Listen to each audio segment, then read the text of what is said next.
Welcome back into Tapped Out here on the BetQL network. In just a few minutes here, we are going to talk to the bad guy, Chael P. Sonnen, of course, ESPN MMA analyst, soon to be UFC Hall of Famer as he is going in for his fight against Anderson Silva, the iconic first fight.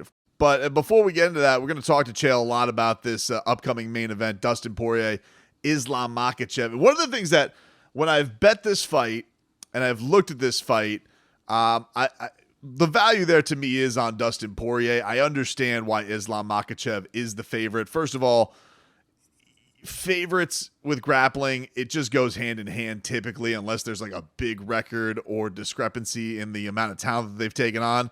So you understand that Islam was going to get the nod there anyway. I think this is a lot going back to the Alexander Volkanovski fight, where we saw a guy in Alexander Volkanovski who is one of the best fighters on the planet, and he has just incredible odds against him, and you just never get a fighter that good at those numbers. And so we're looking at Dustin Poirier, and you're talking about I can get Dustin Poirier 6-1 by knockout. On the money line, it was sitting 4-1, 5-1 in some places going into this matchup. It's so tough to get a number, and that's what I saw.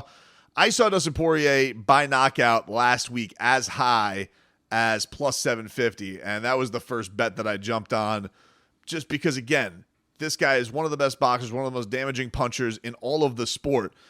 It's just not out of the realm of possibility for me that he can catch Islam Makhachev with something at some point. If you are in the favor of the champion, though, and you think, Tobin, you're wasting your time, I honestly think that Makhachev by decision is a good place to go. People will say that Poirier leaves himself open for those submissions, and that we've seen him lose like that to Charles Oliveira. We've seen him lose like that to Khabib.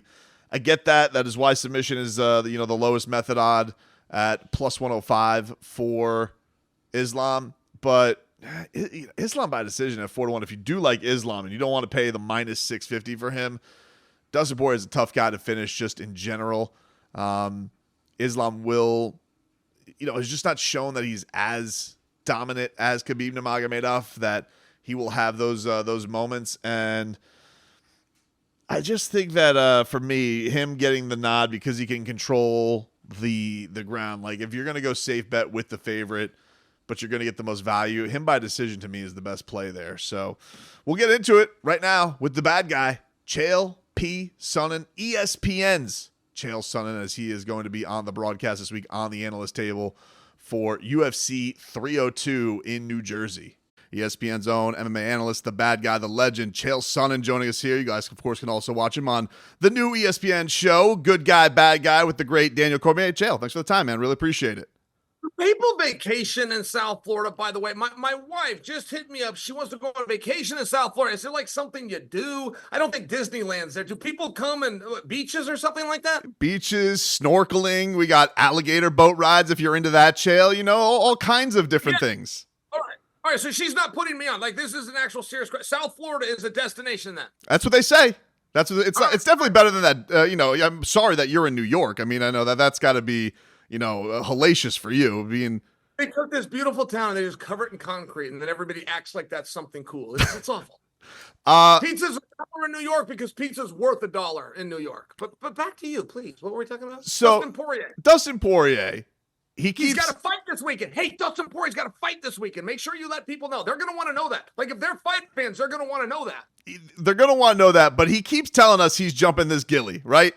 And I'm not a big betting man, Chael, but hey, 23-1's 23-1, and the man is telling us that he's doing it. I got to throw something on it. Yes, you got to think he's going to try and get this through in this championship fight. On accident, right? Like, if you ever had your parent or your teacher tell you, okay, now, whatever you do, don't say as you're going into something or performance, don't say this word. And then the word always comes out, because that's what's happening with Dustin. This is a big joke. Everyone's telling him, don't do the gilly, don't do the gilly. So then he's joking, saying, I'm going to do the gilly, I'm going to do the gilly. I also am with you. I think the gilly is going to happen. I don't know that I think he's going to finish him. I do think I think he locks it up and he jumps and gives up position, trying the guillotine that he's joking about doing. He's going to forget it's a joke. Have you ever done what he did in the court? Because the video of him and his coaches telling him, hey, don't do it anymore. And he goes, but I can do it. Has there been anything in a fight where you were like told, hey, don't do that, but you just felt in your bones that you had to do it in a fight? No, but I did in a wrestling match, if that counts. I mean, sometimes you just get something through your head and you're so stubborn. Like, I'm a father now, so I see the world different. But I remember having a father, and he was never right. I mean, I really believe that. I know more. He doesn't understand, and he's on the outside, and all he does is care about me. And I'm thinking, he doesn't, I can do it. Let me try one more time. It never worked. The move never worked. I would always lose the match over it. But yes, when you get that stubbornness or you think that you have something, look, we're trained. One thing about the guillotine, I must say, in Dustin's defense, is it is a move that when you see, you got to go and you got to all the way commit, because you're jumping, you're sacrificing position, your hands are under the chin, your hand slips 1 inch, you lose the technique. So he's actually trained that when he feels that to go, he was just following his training in his defense. Do you, if he doesn't go that kind of analysis, you cannot never get this kind of analysis anywhere. If he doesn't go, don't do this kind of analysis. Really, this is outstanding. And by the way, as we're talking about him, Islam Makhachev is actually the champion. People are gonna. You should tell people that. This way, it's on pay-per-view. ESPN's working that you should get this out. Chael, if he does not do that route, if he doesn't do the bad advice of going for the guillotine, how does he get this done against Islam? He's a monster. He obviously is the champion. How does he get it done? In the expert opinion, how would he get it done to beat Islam? Okay, now I'm not trying to show any kind of a favoritism here. I'm not doing that, but Dustin is a handsome guy, and he likes his family, and he likes to keep to himself, and he doesn't use profanity very often. And I tell you that because people then decide that he's a really nice young man.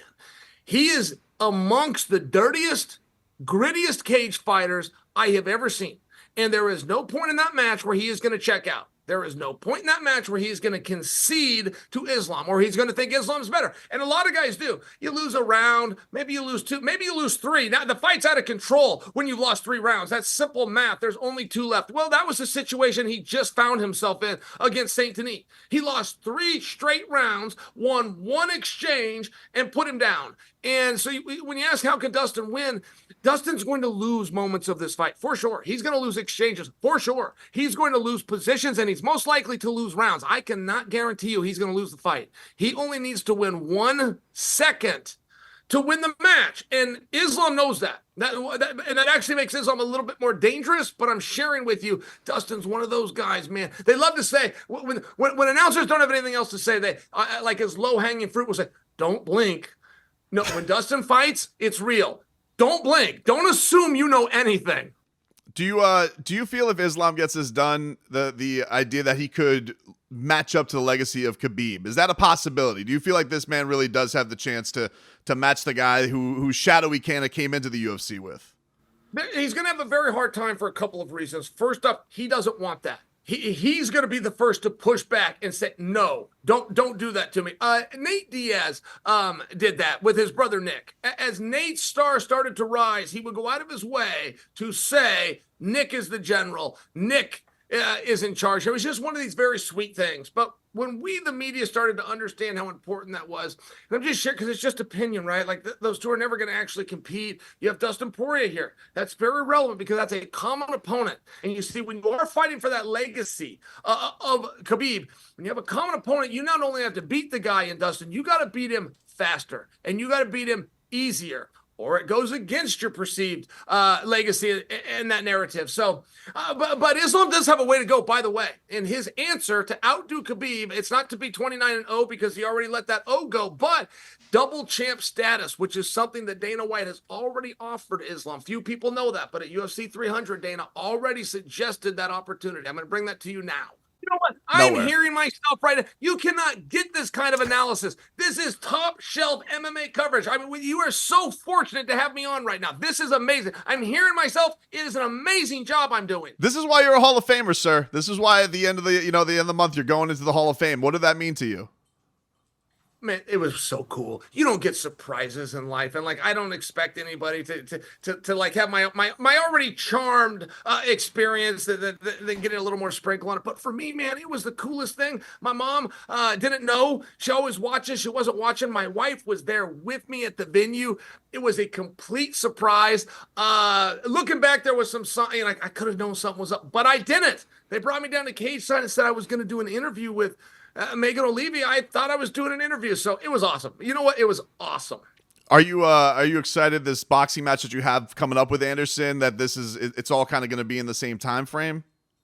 I am excited about that. Anderson, that'll represent the second time I've beaten somebody 3 times. And this time it's in boxing, which might give him like kind of sway things a little bit to help to even the field. But I will be more than ready to go. I've thought about him every day for 10 years, and I don't imagine he ever thinks about me. Now, I think that it is a meaningful difference. I've had a fantasy that an opportunity like this presented itself. If I could get within arm's reach of him, I would have already punched him. Chael, this is going to lead up. Are you still beefing with Jorge Masvidal? Like, is this going to lead to something with him? The last time we spoke to you was before 299 down here, and apparently like he was searching for you all over the streets. So where is the Masvidal beef at right now? Oh, the Masvidal is red hot. I've offered, I've suggested these type things. I've actually been a little surprised how quiet he went. I thought I went and teed him up at one point, and I figured I was going to have a little pushback, and he acted like he didn't even hear it. And I won't bully the young man. Like, if he's changed his mind, that would be very wise. If he hasn't changed his mind, I will do it for him sooner or later. 2 more before we get you out of here. John Jones. Who do you consider right now, Chael, the champ? He's been out for a long time. We got this great Aspinall Blades fight coming up. I understand why the young division wants to move on, but where are we at? What do you look at John as the champion right now? Should he relinquish? What do you think we should do with the heavyweight division? Okay, now, I would never spare the lash as it goes to John Jones, but we must tell a story the way that it happened. He has no ability to relinquish. Dana White and the company make those decisions, and we try to show a man grace when he's injured. Right, when we have what we call a closet champion that won't fight, he's injured. Oh, by the way, he happened to be filming the workout at the time that he got in. So, I mean, we've got a documentation that this happened. I'm only sharing for you. No, there's nothing wrong with that. We had Francis Ngannou was out and in a contract dispute. But because Francis's leg was injured, Dana didn't take the belt off him. No matter how mad he was, we showed him grace. And that's what's happening to John here as well. It's not holding up Tom Aspinall. Tom's got every right to be calling for the opportunity. But the truth is, if John's not back, then Tom isn't missing out on an opportunity. He's feel free to go out there and compete, of which, by the way, against Curtis Blades, he's going to do. No, John has done nothing wrong. He just simply hasn't. The idea of preserving John and Stipe as opposed to recognizing our interim champion as the number 1 contender, that's a little bit of a new idea. And that could be a different conversation. But can we put it on John Jones? Man, not even a little. We just can't. Can't get an analysis like that anywhere else. You can't do it. You can't do it. No, you can't get that. People's mind don't work that way. They don't work as good. Their mouth, that doesn't flow the same. You know what they try to do to John Jones? They try to get John Jones on a drug test because the person that came over to get the sample, because he hurt their feelings. I don't know if you saw that. There was a police report, an action because John hurt somebody's feelings. That, in all fairness, come on, man, give the guy a break. Conor McGregor's making his return soon. How worried should everybody made a big deal? He was partying his ass off this week in Ireland. Is this a big deal? Is 6 weeks out partying like that or appearing to party like that? Is that a big deal as he gets ready for Michael Chandler?